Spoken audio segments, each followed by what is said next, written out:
There are calls that come at night and shake your whole world. But this one didn't come, and that's what made it terrifying. It was July 15th, 2022, the kind of California summer night where the heat holds its breath after sundown and everything feels still. Deputy Maya Reed was wrapping up her shift, radio static hissing softly in the background of her cruiser. She leaned back in her seat, tapping the side of her thermos, waiting for the last call to come through before clocking out. It never came. Instead, the dispatcher's voice crackled through with a weird one. Got a hiker near Dry Creek Ridge. Says he spotted something stuck in a canyon wall. Maybe gear. Might be trash. Maybe not. You want to check it out before sunrise? Maya stared at the mic. Dry Creek Ridge was far outside their usual search zone. Quiet, remote. A stretch of steep, dry cliffs and old timber roads that didn't get much attention anymore. She didn't know it yet, but that odd report would open a cold case that had haunted the region for 5 years. Ranger, her canine partner, stirred in the back seat, letting out a low huff as if sensing her hesitation.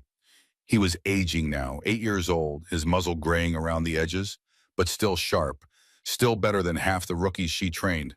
All right, boy, Maya murmured, flicking on the lights. One more. By 5:15 a.m., they were parked at the trailhead of Dry Creek Ridge. The sky was soft with morning haze, the air still holding its nighttime chill. Maya threw on her vest, clipped Ranger's harness, and they began the climb. It took them nearly 40 minutes of hiking before the canyon opened up before them. Jagged cliffs loomed on either side, some over 150 feet tall, weathered by time and wind. The hiker had left a red flag tied to a tree limb near the rim. Maya squinted over the edge. At first, she didn't see it. Then she did.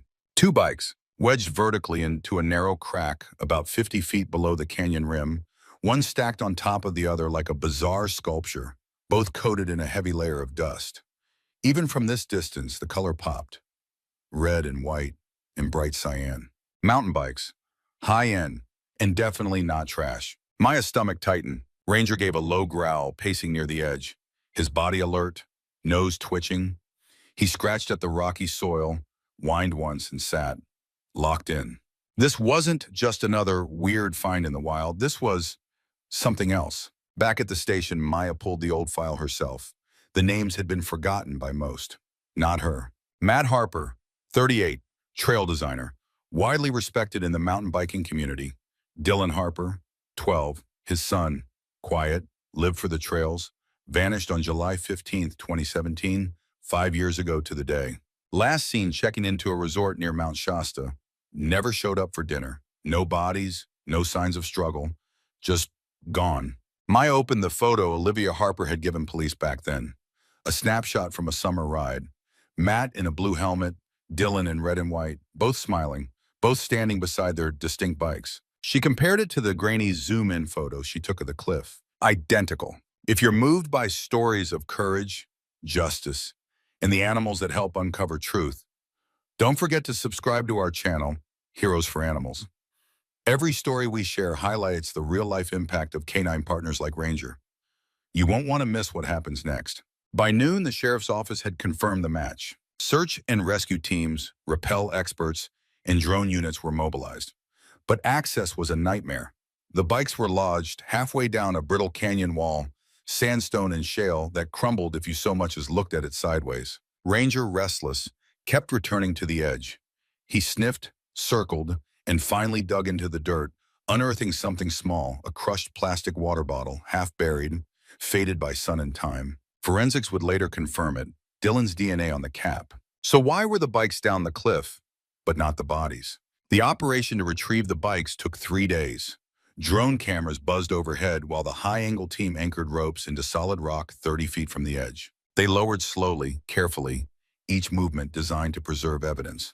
When the bikes were finally brought up, the findings were wrong. Yes, the frames were bent. Yes, the tires were degraded, but there were no impact fractures, no torn brake cables, no bent pedals from a fall at speed. More telling, no blood, no tissue, no torn clothing fibers. Even after 5 years, there should have been something. But the bikes were clean, except for one anomaly. Inside the pivot of Matt's rear suspension, jammed so deep it took a forensic tech 2 hours to extract, was a small aluminum spacer, oxidized and coated in grime. It didn't belong to Matt's bike. And it wasn't store-bought. That night, Maya sat on her porch with Ranger lying beside her. He was twitching in his sleep, maybe dreaming of the trail of dirt and trees and the scent of something he couldn't quite reach. She watched him, her mind replaying the day's events, unable to shake the feeling growing in her gut. Someone had thrown those bikes off a cliff, thinking they'd be lost forever. Ranger had found them anyway, and that meant someone out there didn't just want Matt and Dylan to disappear. They wanted their story buried with them. Bikes don't fall off cliffs and land standing up, not unless someone makes them. The canyon wall was silent again. After 3 days of inch-by-inch technical recovery, both bikes had been laid out on a tarp at the edge of the staging area. Forensics had arrived from Reading with gloves, cameras, tweezers, and a dozen theories that didn't hold up against the facts. Ranger stayed close to the bikes, lying low but alert. His ears twitched whenever someone approached too quickly. His nose moved constantly, pulling in scents from the wind. Deputy Maya Reed crouched beside him, her fingers pressed into the dry dirt. She didn't need a formal report. Not yet. Her gut had already decided. These bikes weren't in a crash. These bikes were dumped. The red and white one, clearly Dylan Harper's, had scratches on the frame consistent with scraping against rock.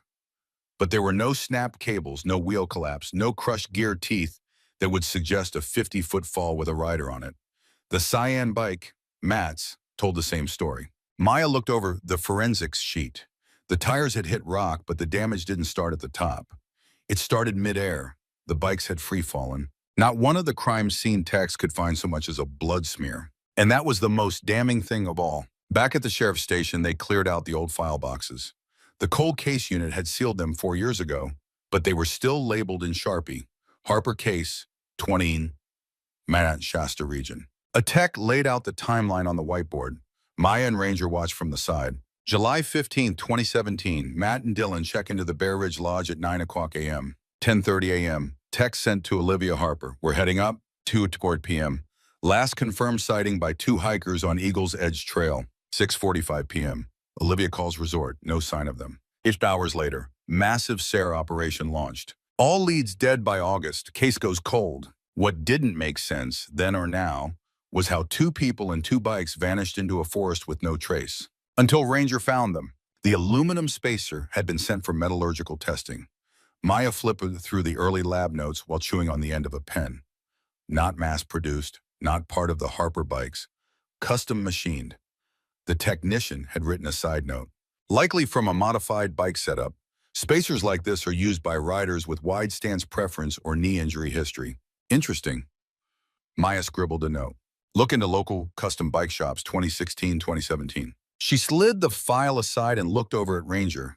He was pacing again. His leash still hooked to her chair, but his body language was tight, unsettled. He wanted to go back.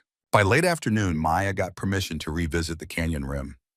No drone footage this time, just her, Ranger, and a digital camera. She parked at the same dusty trailhead and followed the orange trail markers until she reached the spot.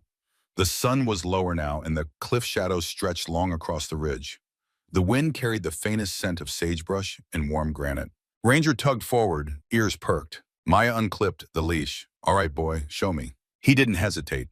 Ranger padded forward along the edge, not toward the cliff, but to the tree line behind it, where thick underbrush had once obscured an old path.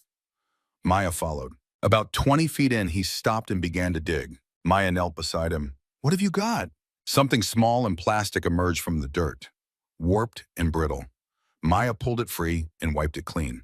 A faded energy gel packet. Expiration date, June 2017. Brand, Velocity Max, the exact brand listed in Matt's gear report. She tagged it and bagged it on the spot. On the drive back, the questions flooded in. Why would an energy gel, the last thing a rider uses before a hard push, be buried 20 feet behind the cliff? Why wasn't it near the bikes? What if they were never near the cliff together? That night, Maya sat in her apartment with the AC humming softly, trying to make sense of it all.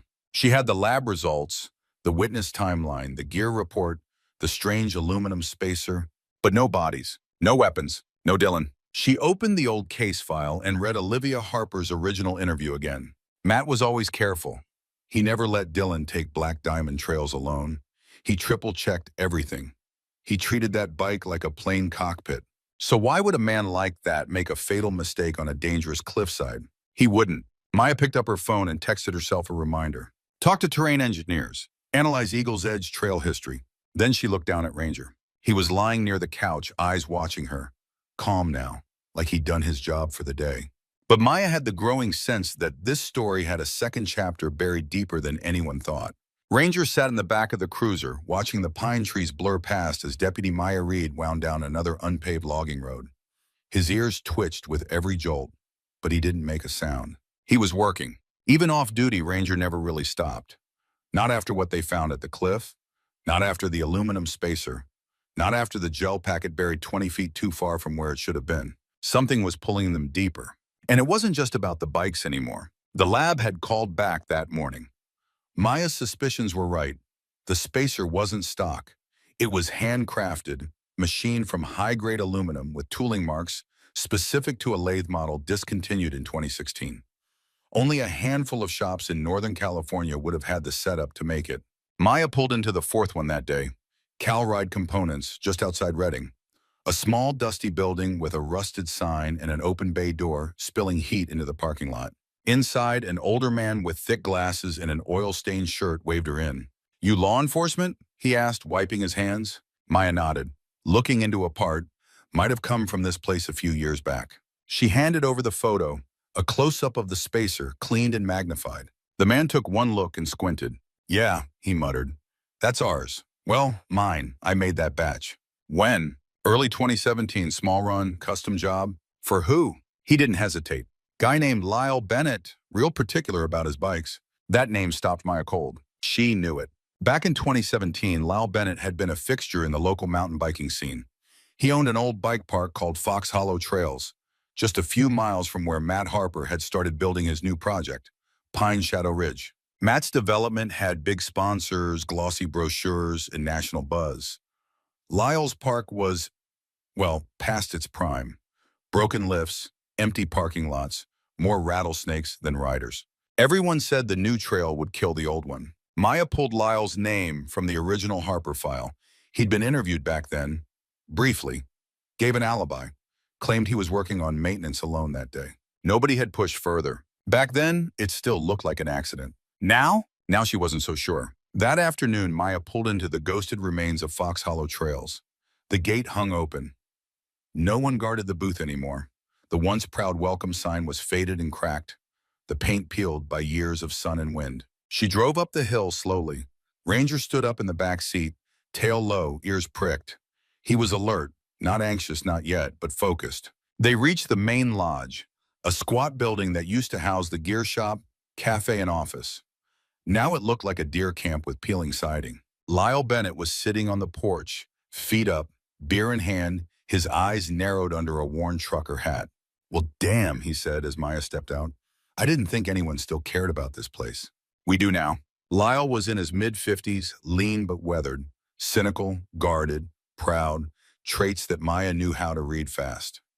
Years of small-town frustration had settled into his jaw. She asked about the spacer first. He didn't deny it. Yeah, I ordered those. I've got long legs. Stock cranks don't fit right. Any reason it might have ended up jammed in someone else's bike? His eyes flicked, just once. Not unless I dropped it at a race. That spacer was embedded in Matt Harper's suspension, found last week, canyon wall, same day his kid went missing 5 years ago. Lyle didn't flinch. Well, he muttered. Guess that explains the state trooper sniffing around. She didn't expect a confession. But what Maya saw when she looked in Lyle's eyes was a man who had once lost everything. A business, a future, maybe a grip on what was right. I'm not accusing you, Mr. Bennett, Maya said, but you knew Matt. You were angry at him. Publicly. Yeah, Lyle admitted. I was angry. He built that damn trail right through my last customer base. But I didn't kill him. Ranger shifted behind her, his tail lowering. Maya stared at the porch boards. Something didn't sit right. Where were you July 15, 2017? Told the sheriff back then, I was fixing the lift motor all day. Alone. Anyone confirm that? Nope. He didn't blink. But you believe me, don't you? Lyle asked. Maya didn't answer. Ranger sat in the back of the cruiser watching the pine trees blur past as Deputy Maya Reed wound down another unpaved logging road. His ears twitched with every jolt, but he didn't make a sound. He was working. Even off duty, Ranger never really stopped. Not after what they found at the cliff, Not after the aluminum spacer. Not after the gel packet buried 20 feet too far from where it should have been. Something was pulling them deeper. And it wasn't just about the bikes anymore. The lab had called back that morning. Maya's suspicions were right. The spacer wasn't stock. It was handcrafted, machined from high-grade aluminum with tooling marks specific to a lathe model. Discontinued in 2016, only a handful of shops in Northern California would have had the setup to make it. Maya pulled into the fourth one that day, Calride Components, just outside Redding. A small, dusty building with a rusted sign and an open bay door spilling heat into the parking lot. Inside, an older man with thick glasses and an oil-stained shirt waved her in. "You law enforcement?" he asked, wiping his hands. Maya nodded, looking into a part. Might have come from this place a few years back. She handed over the photo, a close-up of the spacer, cleaned and magnified. The man took one look and squinted. "Yeah," he muttered. "That's ours. Well, mine. I made that batch." "When?" "Early 2017, small run, custom job." "For who?" He didn't hesitate. "Guy named Lyle Bennett, real particular about his bikes." That name stopped Maya cold. She knew it. Back in 2017, Lyle Bennett had been a fixture in the local mountain biking scene. He owned an old bike park called Fox Hollow Trails, just a few miles from where Matt Harper had started building his new project, Pine Shadow Ridge. Matt's development had big sponsors, glossy brochures, and national buzz. Lyle's park was, well, past its prime. Broken lifts, empty parking lots, more rattlesnakes than riders. Everyone said the new trail would kill the old one. Maya pulled Lyle's name from the original Harper file. He'd been interviewed back then, briefly, gave an alibi, claimed he was working on maintenance alone that day. Nobody had pushed further. Back then, it still looked like an accident. Now she wasn't so sure. That afternoon, Maya pulled into the ghosted remains of Fox Hollow Trails. The gate hung open. No one guarded the booth anymore. The once proud welcome sign was faded and cracked, the paint peeled by years of sun and wind. She drove up the hill slowly. Ranger stood up in the back seat, tail low, ears pricked. He was alert, not anxious, not yet, but focused. They reached the main lodge, a squat building that used to house the gear shop, cafe, and office. Now it looked like a deer camp with peeling siding. Lyle Bennett was sitting on the porch, feet up, beer in hand, his eyes narrowed under a worn trucker hat. "Well, damn," he said as Maya stepped out. "I didn't think anyone still cared about this place." "We do now." Lyle was in his mid-50s, lean but weathered, cynical, guarded, proud, traits that Maya knew how to read fast. Years of small-town frustration had settled into his jaw. She asked about the spacer first. He didn't deny it. "Yeah, I ordered those. I've got long legs. Stock cranks don't fit right." "Any reason it might have ended up jammed in someone else's bike?" His eyes flicked just once. "Not unless I dropped it at a race." That spacer was embedded in Matt Harper's suspension, found last week. Canyon wall. Same day his kid went missing 5 years ago. Lyle didn't flinch. "Well," he muttered. "Guess that explains the state troopers sniffing around." She didn't expect a confession. But what Maya saw when she looked in Lyle's eyes was a man who had once lost everything. A business, a future, maybe a grip on what was right. "I'm not accusing you, Mr. Bennett," Maya said, "but you knew Matt. You were angry at him, publicly." "Yeah," Lyle admitted. "I was angry. He built that damn trail right through my last customer base. But I didn't kill him." Ranger shifted behind her, his tail lowering. Maya stared at the porch boards. Something didn't sit right. "Where were you July 15, 2017? "Told the sheriff back then. I was fixing the lift motor all day, alone." "Anyone confirm that?" "Nope." He didn't blink. "But you believe me, don't you?" Lyle asked. Maya didn't answer. The forensic team sent one final report that night. The aluminum spacer wasn't the only anomaly. There was trace paint transfer on the edge bottom of Matt's frame, a charcoal black scrape, flat mat, not from either bike. They ran a match against local brands. Only 2 bike models used that finish in 2017. Lyle owned one of them. Maya didn't sleep much. She dreamed of the canyon again, of Ranger barking from the ridge while she stared down at the bikes, as if they were trying to tell her something she didn't yet understand. But the pieces were coming together, and soon it wouldn't be Ranger sniffing at scraps. It would be a grand jury, sniffing out the truth. The morning air had that pine bitter crispness that only hits you above 6,000 feet. The kind that smells like bark and dust and old campfire smoke. Deputy Maya Reed pulled her Bronco to a stop on the edge of an overgrown service road. The tires crunched through dried needles and loose gravel. Ranger jumped down the moment the hatch opened. Nose twitching, body alert. They were back. Not at the canyon, but a mile east of it, in a forgotten patch of land that should have been part of Pine Shadow Ridge, the trail Matt Harper never got to finish. Maya stood at the tree line with a folded map in one hand and a printed email in the other. The map was Matt's original layout, submitted with permits in 2017. The trail had been planned to cut directly through this small clearing. But a week after Matt vanished, a change order was filed. The justification? Unstable terrain, unsafe for riders. The signature at the bottom? Lyle Bennett. Maya tucked the paper into her vest and called over her shoulder. Let's work. A search team of 5 officers and 2 cadaver dogs moved into formation. Maya, Ranger, and a ground radar tech took point. Ranger's tail was low, not excited, not playful. This was his working posture, focused, determined. The clearing didn't look like much. Just thick brush, a few clusters of pine trees, and some rock outcroppings half swallowed by undergrowth. But Maya had a feeling, the kind that starts at the base of your spine and moves forward like a whisper in your chest. 30 minutes in, the other dogs had nothing. But Ranger stopped cold. He circled once, then lowered his nose to a patch of ground where the soil was darker, more compacted. He let out a sharp bark. Maya froze. Got something? The tech called. Ranger barked again, digging now with urgency. Maya dropped to her knees beside him. The dirt was denser, heavier than the rest. It wasn't natural compaction. It was deliberate. They marked the site and started digging. It didn't take long. The soil layers were wrong, loose fill over hard-packed earth. The further down they went, the more obvious it became. This was machinery work. Someone had buried something here with an excavator, not a shovel. 12 minutes later, the shovel struck something solid. Hold up, Maya ordered. The crew slowed, switched to hand tools, brushes, precision. The object wasn't rock. It was fabric, torn, sun-bleached, but still blue. A few inches lower, they uncovered a partial hiking boot sole frayed at the heel. And beneath that, bones. They brought in the forensic team. Maya stood back, one hand resting on Ranger's harness as he sat beside her. Quiet now. His work was done, but he stayed near. It took hours, but when the body was finally removed and tagged for transport, Maya followed it with her eyes. Not as a cop, but as a witness.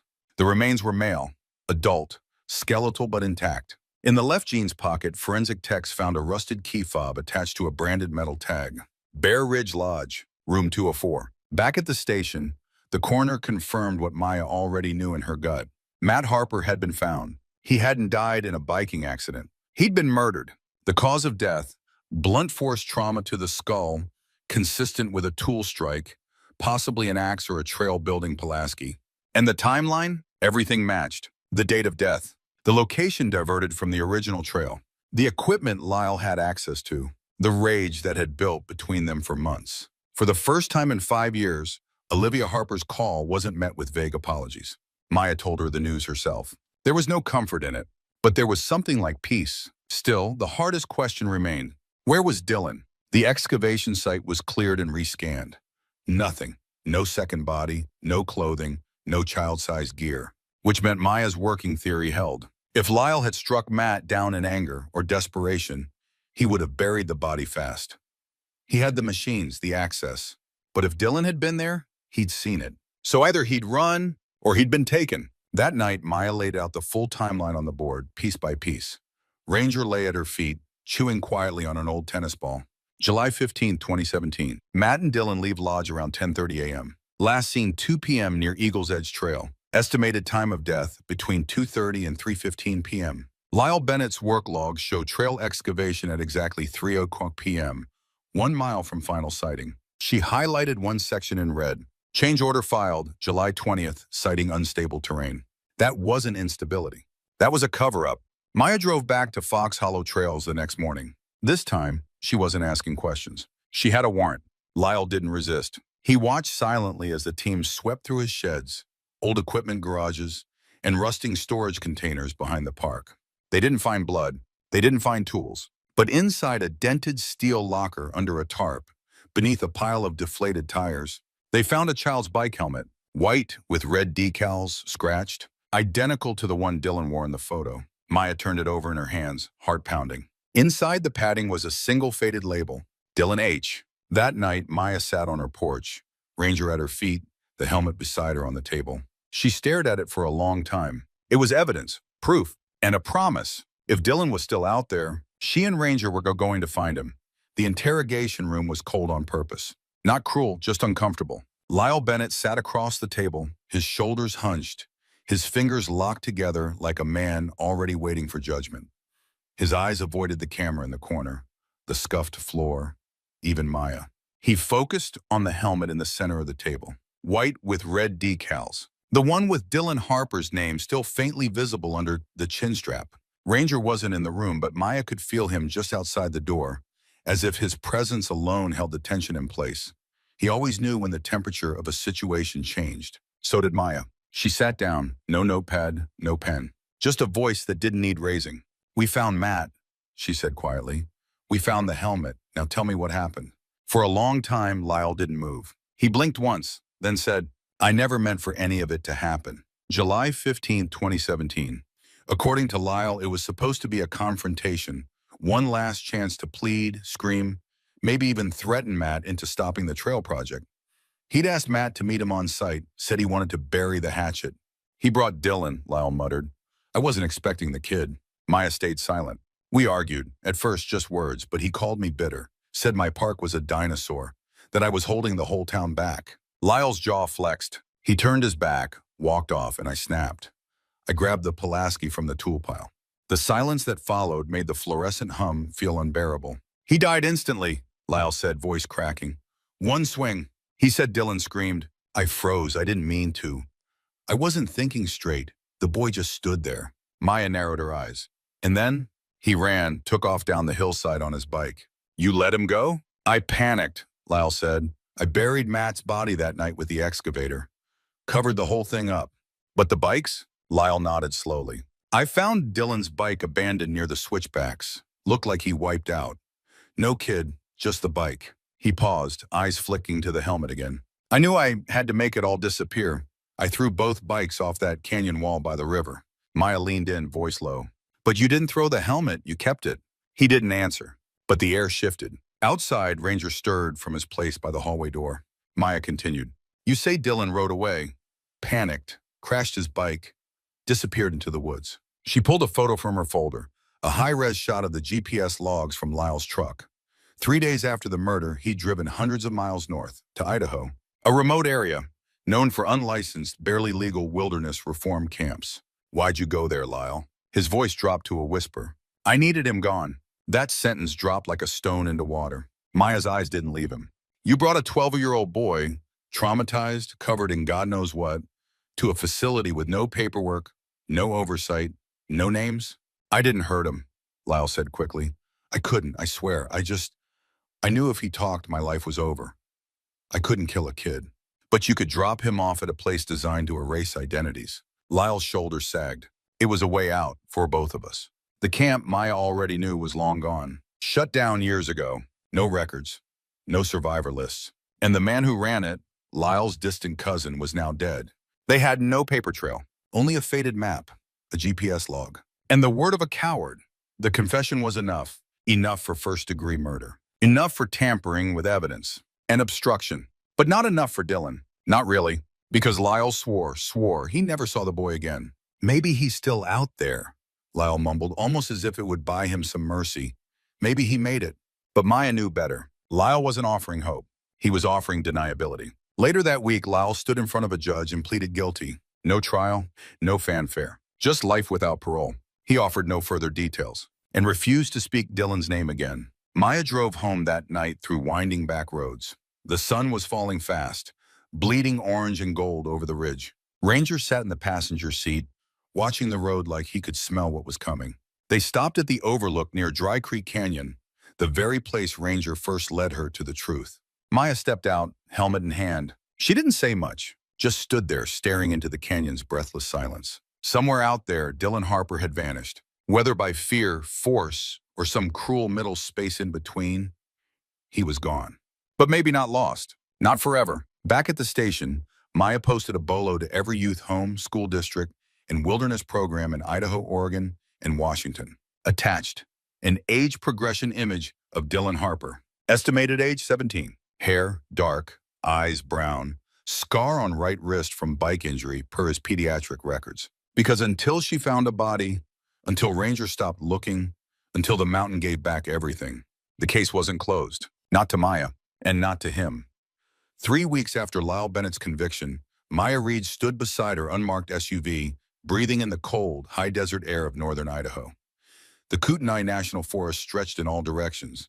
Dense pines, dirt roads, mountain shadows layered deep into the land like secrets the earth had never meant to share. Ranger stood at her side, his nose low, tail slow swaying, focused but unsure. They weren't in his usual limit anymore. This wasn't home turf, but it might be Dylan Harper's. Maya checked her phone again. No signal. No bars. Nothing but the last GPS pin from a 2017 trip log buried in the data of Lyle Bennett's vehicle. It matched a spot on this ridge almost no one visited anymore. There had been a facility here. Not a prison, not a camp. Something in between. North Branch Academy. An unlicensed, off-the-record wilderness therapy compound for troubled teens. No school accreditation. No regulation. No names in state systems. Shut down in 2019 after 2 state investigations. But during the summer of 2017, it had been running full steam. And Maya believed Dylan Harper had been brought here, dumped here by the man who killed his father. They crossed a rusted cattle gate into what remained of the grounds. The main cabin still stood, warped and sagging. A second smaller building, the former bunkhouse, she assumed, leaned heavily to one side, its roof half collapsed. The silence was unsettling. Even the birds seemed to avoid the place. Ranger moved carefully, sniffing patches of old footpath, mossed-over flagstones, and rotting steps. His nose twitched faster near the back of the property. Maya followed.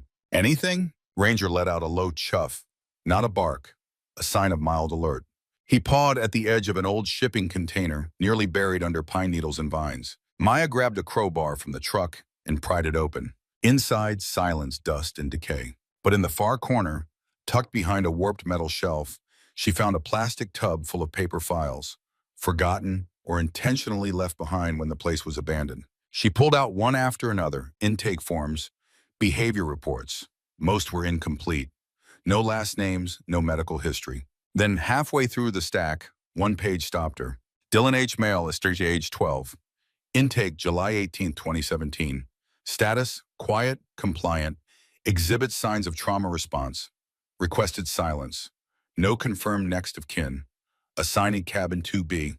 Referred by Bennett, no further info. Maya's hands trembled. She read the page again, then sat back against the cold metal wall. Dylan had been here. Outside, Ranger paced in a slow circle, tail low but engaged. He paused near the old water tower and stared toward the tree line. Maya knelt beside him. You smell something? Ranger didn't move. His body stiffened like he had locked onto a memory in the wind. She followed his gaze. There, 200 yards out, just beyond the perimeter fence, was a wooden lean-to, nearly collapsed into itself. She approached slowly. Inside, nailed to the back wall, was a plank covered in carvings. Dozens of names, dates, scratches, but one stood out. Dylan, 7/22/17. Carved deep, clean letters, a message from a boy who wanted to be remembered. That night, Maya drove into town and checked into the only motel for 50 miles. Ranger collapsed onto the motel carpet, exhausted but content. His work wasn't done, but the trail was warm again. Maya sat at the desk, scanning old news articles about North Branch. It was all there. Abuse allegations, isolation punishments, disappearances no one ever followed up on. And names, 2 names specifically. Paul and Maggie Stovall, the former camp directors now living off-grid near Libby, Montana. She looked down at Ranger. We're not done yet, are we? He thumped his tail once. 2 days later, they stood outside a wood-framed cabin nestled in the hills above Libby. No mailbox, no neighbors, no cell reception. The woman who answered the door looked startled, then wary. Can I help you? Maggie Stovall? Maya asked, badge in hand. I'm with Shasta County Sheriff's Office in California. I'm following up on a missing child, Dylan Harper. The woman's face dropped. She didn't say no. She didn't say yes. She said, come in. Maggie poured coffee into chip mugs with shaking hands. Paul sat silently in the corner, arms crossed. Former military, Maya guessed. Still didn't blink much. We didn't know, Maggie said finally. We didn't know the full story. Did you know he'd witnessed his father's murder? No, God, no. Maya laid the intake form on the table. "This is your handwriting." Maggie nodded. He never said his last name. Wouldn't speak much at all the first few weeks. But he wasn't like the others. He wasn't troubled. He was broken. "Where is he now?" Maya asked, voice low. Maggie blinked fast. "Gone." "When?" "October 2017. He just walked away. Middle of the night. Left a note under his mattress. Said he couldn't stay where nobody knew who he really was." Maya leaned forward. "Did you try to find him?" "We didn't report it," Maggie admitted, shame thick in her voice. "We were already under investigation. Paul said if we reported another missing kid, we'd be shut down instantly." "You were anyway." "I know." Maya stood.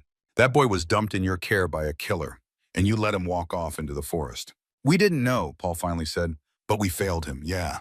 Back in the SUV, Maya rested her head on the steering wheel. Her gut felt hollow. Ranger placed his head on her knee, eyes fixed forward. Dylan had been here. He had survived. But now he was out there, possibly with a new name, a new story, and 5 years of silence. That night, Maya sent a Bolo update. Subject may now be age 17-18. Possible aliases. Known to use initials only. Scar on right wrist. Former residence in Idaho, Montana. Possible hitchhiker or shelter transient. She added the last photo they had, Dylan smiling beside his dad, just a boy on a trail, before everything broke. Ranger shifted in the back seat as they headed south again. The sky above them was clear, but the trail wasn't done, and neither were they. It was nearly dusk when Maya Reed pulled the SUV to the side of the quiet 2-lane highway running through Walla Walla, Washington. A new lead had surfaced that morning. A phone call from a homeless outreach coordinator at a youth shelter just outside of town. "I'm not sure," the woman had said, "but we've got a kid here, 17, maybe 18. No ID, calls himself Eli. Said he was from the mountains. Said he used to ride bikes." That was all Maya needed to hear. Ranger shifted in the back seat, ears up. He had felt the shift in energy hours ago. The kind of change that made the air feel tight, like a storm was coming, but not the kind that brings lightning. The kind that ends something, or begins it again. The shelter was a small, 2-story home converted into safe space for runaways and forgotten kids.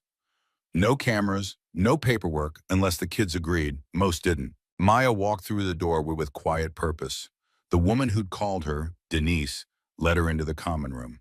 There, curled up on a worn recliner near the corner, was a boy with dark hair, wiry frame, and wide brown eyes. He glanced up at Ranger. The dog stopped cold and sat, like he knew. Maya knelt beside the recliner. The boy tensed. "It's okay," she said gently. "I'm not here to arrest you. I'm not here to take you anywhere you don't want to go." The boy looked past her to Ranger. "What's his name?" he asked softly. "Ranger? He's a working dog?" "Yeah, smartest partner I ever had." The boy nodded slowly. "He knows who I am." It wasn't a question. It was a fact. His voice was hoarse, worn, like someone who hadn't had many conversations in a long time. Maya reached into her jacket and pulled out a laminated photo. A man in a blue helmet, a boy with a red one, both grinning beside their bikes. The boy stared at it for a long time, then whispered, "That's my dad." The silence afterward lasted minutes. Denise quietly stepped away, closing the door behind her. Maya didn't push. She sat on the edge of the chair across from him. Ranger laid down between them, head on his paws, eyes never leaving the boy. "You've been on the move a while, huh?" Maya said gently. The boy, Eli, Dylan, nodded. 6 states, he murmured. Shelters, squats, backyards. Nobody ever asked for my real name, so I stopped using it. "Why now?" He looked at Ranger again. "Because he didn't forget me." They sat there for nearly an hour. Maya didn't take notes. She didn't need to. He told her in pieces. How Lyle dropped him at the Idaho camp. How the days blurred. How no one ever said his name, and so he stopped saying it too. How one night, he just walked into the woods and didn't stop walking for days. "I thought if I disappeared hard enough, nobody would come looking. I thought that was what I deserved." Maya's voice broke just a little. "You didn't deserve any of this." "I know," he whispered. "But it's hard to believe that when you're 12 and covered in blood and nobody believes you're even real." Later that evening, as the sun dipped below the hills, Maya sat on the porch of the shelter with Ranger beside her and Dylan, no longer Eli, curled up under an old quilt just inside. She called Olivia Harper. The conversation was short. Tears, disbelief, then silence. "I don't want to share him," Olivia said over the phone. "But I've waited every day for 5 years, Maya. Just tell me he's safe." "He's safe," Maya said, "and you'll see him soon, on his terms." The following week, Dylan agreed to meet her. The reunion wasn't filmed. There were no reporters, no press conference, just a quiet park, a coffee shop, a woman who hadn't hugged her son in 5 years, and a boy who didn't remember how to cry until that moment. Ranger was there too. He sat beside Dylan and leaned his head gently into the boy's lap. That's when Dylan broke. Not because of Maya, not because of Olivia, but because Ranger remembered.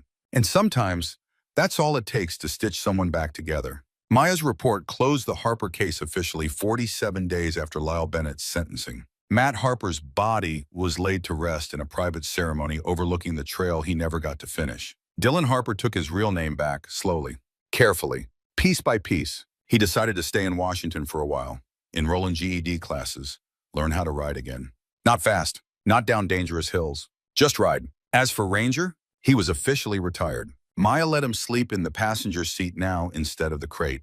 They still took drives together, sometimes down old dirt roads, sometimes near the cliffs where it all began. And when they did, Maya swore Ranger looked out the window like he was remembering. Not the chase, not the clues, but the boy, and that's how it ended.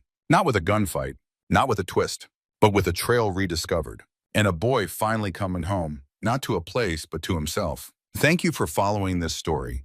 It's been a journey through pain, loyalty, and healing. Heroes like Ranger exist in every community, quiet, devoted, and often overlooked. If this story moved you, please consider subscribing to Heroes for Animals on YouTube, where we honor these incredible partners, four-legged and otherwise, who bring light to dark places.